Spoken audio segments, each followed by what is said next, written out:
Picture this, a low storeroom near a Black Sea quay, oil lamps coughing smoke, the boards sticky with brine. The smell is salt and damp rope and unwashed wool. Outside, gulls scream over the masts.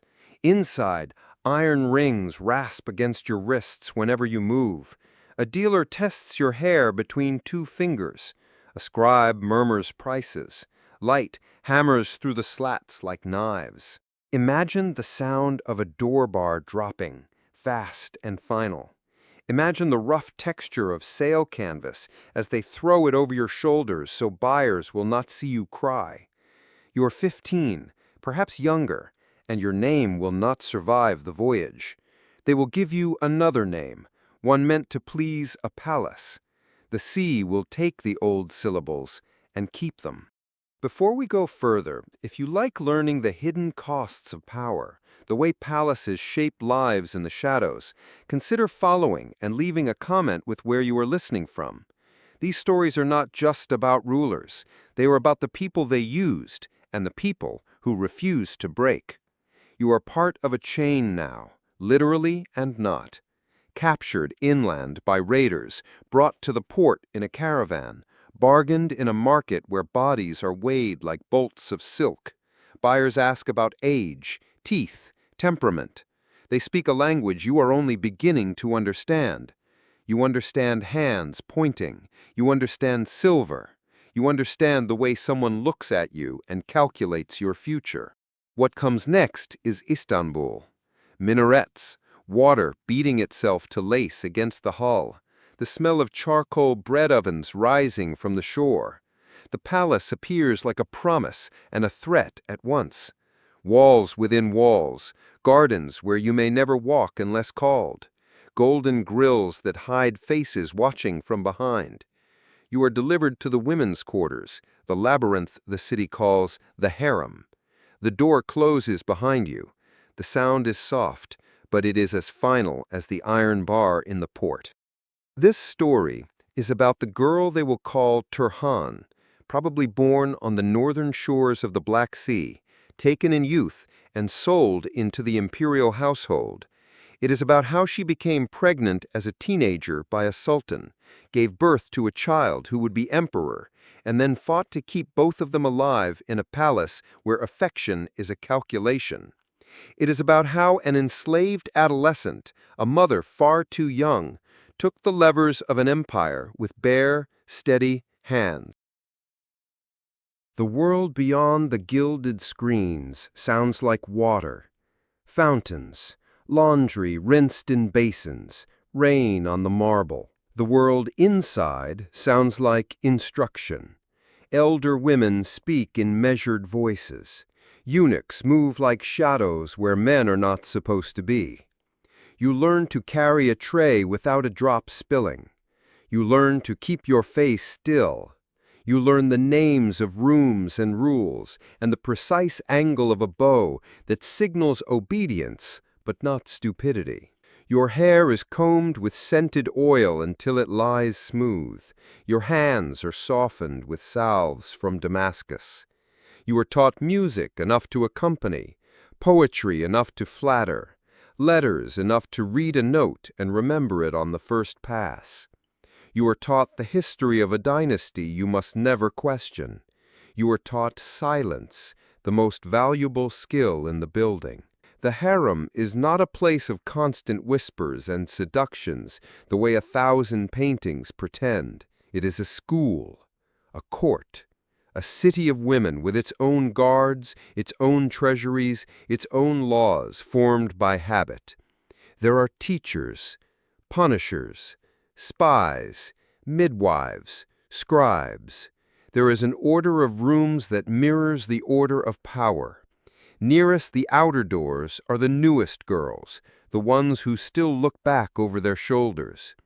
In the deep heart are the apartments of the Valide Sultan, the mother of the reigning sovereign, who rules the interior world with a voice that can summon armies outside it. You are placed closer to the middle than most. The reason has nothing to do with your wishes. Someone important thinks you promising. Your cheekbones, perhaps, or the stillness with which you listen and obey. You learn to walk the long gallery where the floor creaks in two places and never in any others.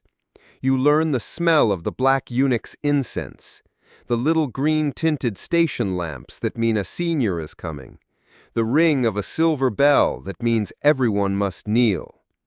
At night, you lie on your side and feel the grain of linen with your fingertips to prove to yourself that the bed is real. Your mind will not stop. You are far from the place that used to be yours. You are not allowed to look up when the Valide walks by, but you can count her steps. You can hear power. It is a cadence more than a voice. If you are Turhan, you notice everything. It is how you survive. In one courtyard there is a fig tree that bears early every summer, and the woman who has learned to offer its fruit at the right moment will be noticed. The baths are where alliances are formed and broken. The laundries are where secrets go to be wrung out and passed along. You keep your head down and your eyes open. You grow up too fast, and on a certain day you are told to dress more carefully than you have ever dressed. The sash is tied a little tighter, the kohl brushed a little darker. You are taken through rooms you have not seen before. You walk through a door that most girls never pass. The palace teaches a language without words. A look is a sentence. A gesture is a paragraph. For a child turned adolescent, it is a second birth, one where the midwives are protocol and fear. Turhan learns that in this world the person who notices everything, remembers everything, and reveals nothing can live long enough to change the rules. The world knows Ibrahim as a man whose mind wandered. What matters here is what you, a teenager, face in a room where the ceiling is painted like a sky and the lamps are blue glass that turns the light to water. No one asks whether you are ready. Consent is not a word in these walls. You are told, and you go. This is where the story must be clinical. You are chosen for the sovereign. You are prepared by women who have done this before. They make sure you eat, rest, bathe. They speak to you gently, because gentleness makes obedience easier. You are a girl whose body has hardly learned its own rhythms, and you are expected to bear the empire a son. The months that follow feel both slow and very fast. You carry a life that does not belong to just you. Midwives count days, listen to the beat within your belly, wrap charms in linen because everyone is afraid of losing the future. Food arrives that you cannot bear and food you cannot stop eating.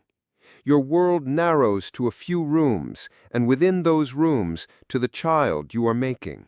Then the pain comes. Candles, hot cloth, the steady hands of women who have seen everything. The sound of your breath, ragged as torn paper. The moment when the room changes because a cry has joined it. The boy they will name Mehmed is here, and for a heartbeat you are not a pawn or an ornament or a plan. You are a mother. They will take him almost at once to begin the rituals that make a prince. Nurses will feed him. Tutors will be selected by men you do not meet. He will be carried through the harem in a ceremony that celebrates the empire more than your body's work. Still, when they bring him back and lay him at your breast, something older than palaces roots itself in you. You are bound to him with a ferocity that surprises even you. The palace notices that ferocity. It monitors you when you sleep, when you eat, when you laugh at something small. A child's mother is a potential power, and the Valide knows it. You are praised and set aside at once. You are congratulated and supervised.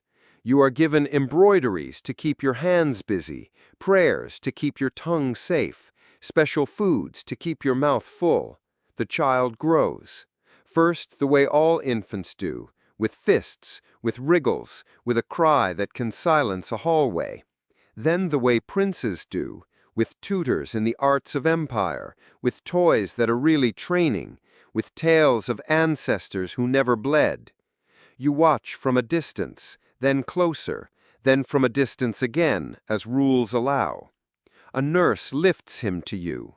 He grips your shawl with a hand that does not understand what it already is. Outside your rooms, the empire shudders. Money runs thin. Officers grumble. The war in Crete eats ships, and men like fire eats dry wood. The sovereign who made you a mother is unsteady, and when a king is unsteady, everyone else learns to sway or to sharpen knives. The story of a teenage mother of a future ruler is not just a sad fact to be clucked at. It is the hinge on which a state swings. The body of a girl becomes a battlefield where factions fight for tomorrow. Turhan understands that her son is both a child and a symbol, and that to love him is to step into a war. The year turns, and in the heat of a summer, the city sees something it has seen before and always fears: soldiers in the streets shouting for change. The janissaries rattle spears on the stones. The ulema speak in courtyards. Names pass from hand to hand like torches. The sovereign is deposed. The palace is sealed. The empire takes a breath it does not know how to let out. They bring your son to the throne room. He is 6 years old. The official who proclaims his sovereignty speaks in a voice that quivers just once. Outside the gates of the palace, the city roars and then quiets. Inside, a woman hears the words and knows that her life has just become even more dangerous. The question is immediate: who will rule in the boy's name? The custom is clear in theory, muddy in practice. The Valide Sultan traditionally holds the regency. The Valide is the mother of the sovereign. But the palace already has a formidable Valide, the grandmother who raised the deposed ruler, the woman who has governed through chaos before. She is older, experienced, with friendships carved into the bones of the state. You are young, new, and you are the biological mother of the child on the throne. From room to room passes a quiet war. Courtiers make calculations about stipends and loyalties. Eunuchs test the air like sailors sniffing rain. Grand viziers arrive with proposals that sound like solutions and smell like traps. The grandmother, famous for steel behind silk, claims the regency. You protest, not with shouts, but with petitions and presents. You show up where decisions are made and study how entryways are guarded. Your allies are few. Your fear is not. For a time, the empire lives with 2 queens. The older one sits in council. The younger waits at doors. Orders go out stamped by one ring or the other. Sometimes they match. Often they do not. Money is tightened here, loosened there. Promotions happen twice for the same office. In a palace where authority is a river, 2 dams have been built, and the waters back up and swirl. Your child watches you watch the world. He is small, but he is not blind. He sees the way men bow to his grandmother with their eyes flat, and to you with their voices careful. He learns that love looks like a hand smoothing his hair, and power looks like a signature. He learns that both can be weapons. Life in the palace is made of habits that look like safety. You are escorted by the same 3 women every morning. You pray in the same alcove at the same hour. The tray that comes at dusk always carries almond milk in a little blue cup. Safety is a pattern, and patterns can be broken. The throne of a child is a promise to some and a provocation to others. Turhan, barely out of girlhood, finds she must protect a son and a state from an older woman who believes she is saving both. The question of who gets to mother the empire becomes a question of who lives through the night. People will tell the story of that night as if they were there. Many were not. Even those inside the walls did not see everything. Palaces are designed for the management of vision. What follows is what sources report and what the stone remembers. In late summer, the palace air holds heat like a grudge. The lamps burn low. Somewhere, a cat knocks over a copper ewer, and no one stirs. You lie awake listening to your son breathe. You have taught yourself to sleep lightly. It is a mother's skill in a place where nothing is yours. You have heard rumors that scrape like sand under the eyelid. The grandmother who holds the regency is said to be contemplating a replacement, another grandson, older, easier to manage, safer for the men whose fortunes depend on predictability. You do not know whether the rumor is true. You know that in this palace, a rumor can become a plan, and a plan can become a death. There is a footprint where there should not be one on the polished floor outside your rooms. A guard you do not recognize lingers a heartbeat too long. Someone refills the oil lamp with a different grade of oil, and the smoke is wrong. These are small things. Small things keep people alive. That night, a group moves through the halls where the latticework makes moonlight into nets. The leader is a eunuch whose face always looked like stone, and tonight it looks like iron. He has orders. Whether they began with you, with your allies, with his own calculations, or with the tide of the palace itself, the records will never agree. He has orders, and behind him are men who do not wear armor because cloth makes less noise. They go to the apartments of the grandmother. They pass the guards because the guards know their faces. They enter because the door opens. In some tellings, she wakes and fights. In others, she wakes and pleads. In others, she sleeps and never knows. What is certain is that the women's quarters echo in the morning. You are not there. You will never be there in any official account. You will be accused later of ordering the act. You will be defended later by those who say the tide of the palace flowed that way whether you wished it or not. You will understand that both things can be true in a place where survival can demand what the soul cannot bear. At dawn, the palace exhales. The boy still sleeps. The city outside will not know what happened until the day is hot. Some will be glad. Some will be afraid. Many will be both. By evening, the courtyards carry new rhythms. The regency is yours. People talk about power as if it is a crown you put on once. In truth, it is a weight that must be lifted every morning, and sometimes in the dark. The appointments that day are dizzying. New guards, new secretaries, new prayers.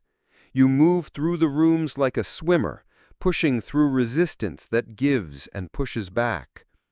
You sit where the older woman sat, and feel the chair itself test you. Your son is brought in. He studies your face. You study his. You tell him a story about a hawk and a hill as if this is just another morning. He does not ask where his grandmother is. Either he already knows, or he has learned that sometimes questions are stones in pockets. Outside the walls, men with ledgers and men with swords wait to see who you will be. They say the word Valide with a different vowel now. The war on Crete still rages. The janissaries still expect to be paid. The streets still flood when the winter rains come. The empire does not pause for your grief. It never has for anyone. The palace that raised you taught that survival sometimes requires the unspeakable. Sources differ about the level of Turhan's involvement in the grandmother's death, but the outcome is clear.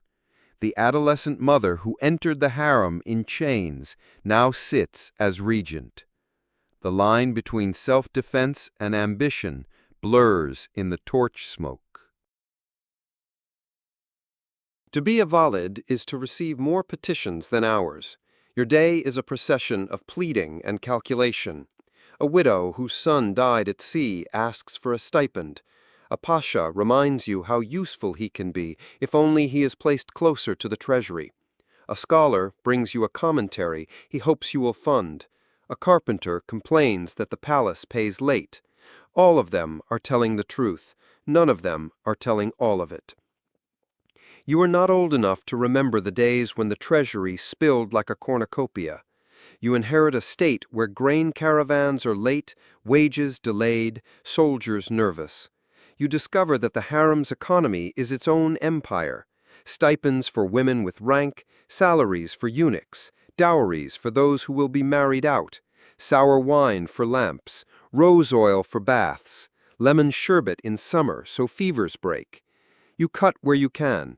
You do not cut where knives would do more harm than good. You summon grand viziers with reputations for thrift.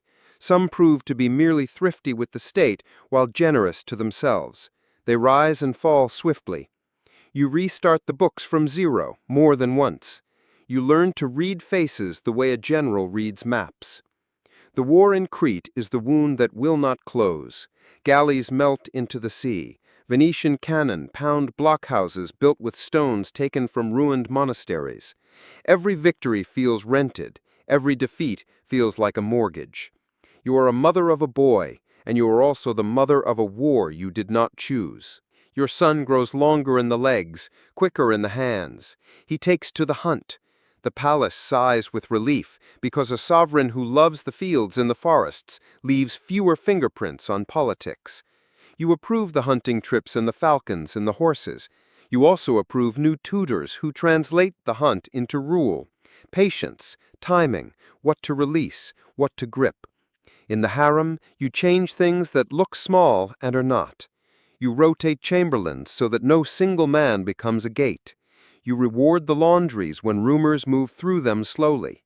You keep your promises precisely because uncertainty eats power faster than enemies do. And yet the state sags.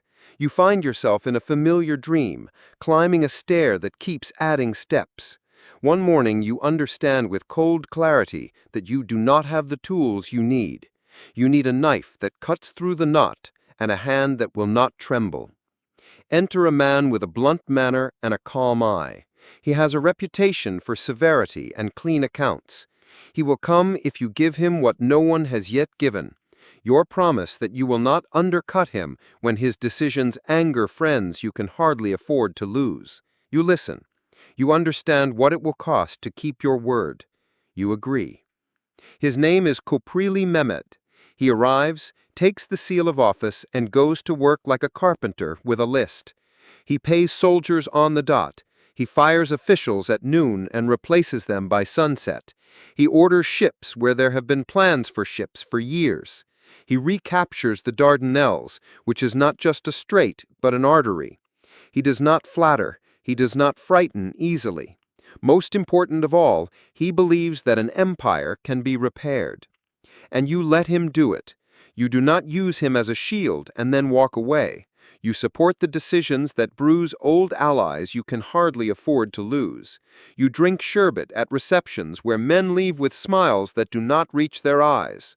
You do it because the sums are simple and pitiless. There is another list, a quieter one that matters to you. A half-finished mosque near the market, which once stood as a joke about royal whims, begins to rise again because you decide the city needs a place to breathe. You endow foundations that feed the poor, nurse the sick, teach letters to children whose lives would otherwise be numbers in another man's book. The harem notices and copies you, and the city becomes just slightly less cruel in winter. A teenage mother has become a regent with a realist's heart. She learns that power is not a jewel to be admired, but a lever to be pulled even when it grinds. By choosing a strong minister and then enduring the pain of his strength, Turhan proves that survival and stewardship sometimes speak with the same voice. Your son is taller than you now. He has the confidence of a man who is always greeted first, and the private doubts of a man who knows how many of his victories have other hands behind them. He calls you into councils less often. He spends more time in Edirne, where the air is easier and the hunt is closer. The palace learns to pivot around a sovereign who is present and absent in turns. You accept the distance with more grace than you feel.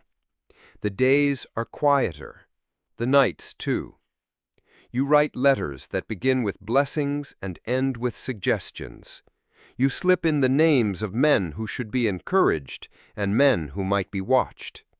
You enclose gifts, as mothers do. You enclose warnings, as regents must. The empire has room to breathe because of the man you chose. Where money once leaked, it flows where it should. Where ships once rotted, they sail. Where boasting once stood in for policy, policy stands. You consider this a peace, though no war stops. Peace is not the absence of violence, it is the presence of competence. In the city, the mosque you refuse to abandon is finished. Its courtyard is a geometry of mercy. Its fountain is a sound the poor can hear when the markets shout too loud. The market beside it fattens, because the smell of spice will always follow the sound of prayer. A boy runs across the paving stones and laughs, and the laugh reaches you in your rooms like a message that you did not write, but understand. You think sometimes of the girl who came off the ship with a canvas over her shoulders. You think of the iron rings and the dealer's fingers. You think of a night when you lay still so you could hear a child breathe. You think of another night when the palace forgot to breathe altogether. You count your choices like prayer beads. Some are smooth, some have corners that still cut. You grow older. Your son grows certain. He calls himself hunter and loves the chase more with each season. It is easier for him than the rooms where maps lie. He is not the first ruler to prefer the clean honesty of the field to the troubled air of government. He will not be the last. You love him all the same. Love does not bargain with temperament. News rides faster than it used to. Messages arrive from borders hungrier than they were when you were young. Ambition in Vienna, restlessness in the Balkans. A minister with your family's name plans too far and leaps too high. Defeat can walk back through any door, no matter how carefully you latched it. Your body begins to whisper to you in the language of limits. Stairs feel longer. Mornings need more tea. You stand in the mosque you finished and listen to a reciter whose voice you first heard as a boy. You ask for mercy you never asked for when you were busy granting or denying others. You ask for it because now you know what it costs to move a state an inch. When illness comes, you are not surprised. You do not greet it rudely. You ask to see the boy, now a man, and when he comes, his face is the face of a child again for an instant. He kneels. He weeps. You do not tell him not to. You tell him what you always told him when the world felt heavier than he was. Breathe, then look, then choose. The child mother has become the mother of an empire, and then a woman at the edge of her own life. She will die in a year that will be remembered for a disaster she did not cause. Her story teaches that power can be a shelter and a blade, and that the people who hold it are always both more and less than the legends say. History often treats women like footnotes. When the Valide dies, chronicles may record a date, perhaps a pious endowment, and then step back into the business of campaigns. But palaces remember differently. They remember the way a certain corridor never echoed after a certain year. They remember the way a bell was rung at a different hour because the person who liked it earlier was gone. They remember the shape of a life in the habits it created. The mosque and market remain, drawing 100 small mercies a day, long after their founder closes her eyes. A woman carries her child there and sits where the courtyard holds the cool. A baker sells sugared almonds to a man who cannot afford them and pretends to be bad at counting change. A scribe teaches letters to a boy who will write petitions for the poor because someone taught him to read. These are not political acts in a council chamber. They are political acts in the registers that never have seals. In the harem, the rules that Turhan tightened do not slacken quickly. The rotations, the debureaucratized favors, the precise payments, the rewards that favor duty over flattery, these stay. A machine that once ran on gossip and luck now runs on schedule a little more often. The women inside it learn that competence is a kind of armor in a world where beauty fades and obedience breaks. Beyond the palace, the decisions she made about who should wield the seal continue to shape the state. The man she chose brought forth a line of administrators who would carry his name. Their severity built a kind of peace until it broke, as all human arrangements break, against ambition and chance. When an army later marched too far and starved under foreign walls, people looked back and said that the golden years had been under the old Valide and the first of her chosen men. Nostalgia lies, but it often chooses an honest subject to lie about. Turhan's son will lose his throne. He will become a story people tell when they want to explain the difference between skill and preference. He will go into the country and hunt, and the state will go on without him. He loved the sound of hoofbeats more than the sound of counsel. Love is not a crime. It is sometimes simply a bad choice in a king. None of that undoes what an enslaved teenager did with the time she was given. She refused to be only what was chosen for her. She refused to let a child of 6 be only a seal for other people's decisions. She made mistakes that cost lives. She made decisions that saved them. She lived in the worst room in the world for a girl to be a girl and found a way to be a woman in it anyway. Some will ask whether she was villain or hero. The answer is smaller and larger than those words. She was necessary. She was the person in the room when the room needed one. She chose to be more than a witness. History requires such choices of people who never asked to make them. The afterlife of a life is not what poets put in elegies. It is the habits that remain. Turhan's afterlife lives in a city slightly more merciful and an institution slightly more sane. That is not a legend. It is something better. It is real. What power costs and what it buys. Picture a circle. A girl taken, a mother made too soon, a regent clawing back control from someone who thought she was saving the state, a woman who learns to hire well and endure the complaints that follow, an elder who gives a city a place to breathe. Each point on the circle hurts. Each point also holds. This is not an apology for anything she or anyone did. It is an account. We often tell history as if power arrives with trumpets and departs with drums. More often it arrives with a quiet instruction and a door closing. More often it departs when someone fails to do the math. Turhan's story is a lesson in both. It shows how a child's body became the lever by which a state was moved, and how that child, grown, chose to move it with fewer screams than there might have been. The cost is obvious if you choose to look. No girl should be shipped under canvas to a place where her name is taken. No teenager should be told her womb is a policy. No mother should have to count steps in the dark to decide whether to live. The dignity, too, is obvious if you choose to look. A woman who could have retreated into embroidery instead learned budgets. A mother who could have protected only her son instead protected a city. We end where we began. A room, a low flame, the smell of lamp oil and lemon water. You stand at the window with the screen half open. The Bosporus moves with its blue muscle, indifferent and eternal. Somewhere a boy laughs. Somewhere a soldier spits.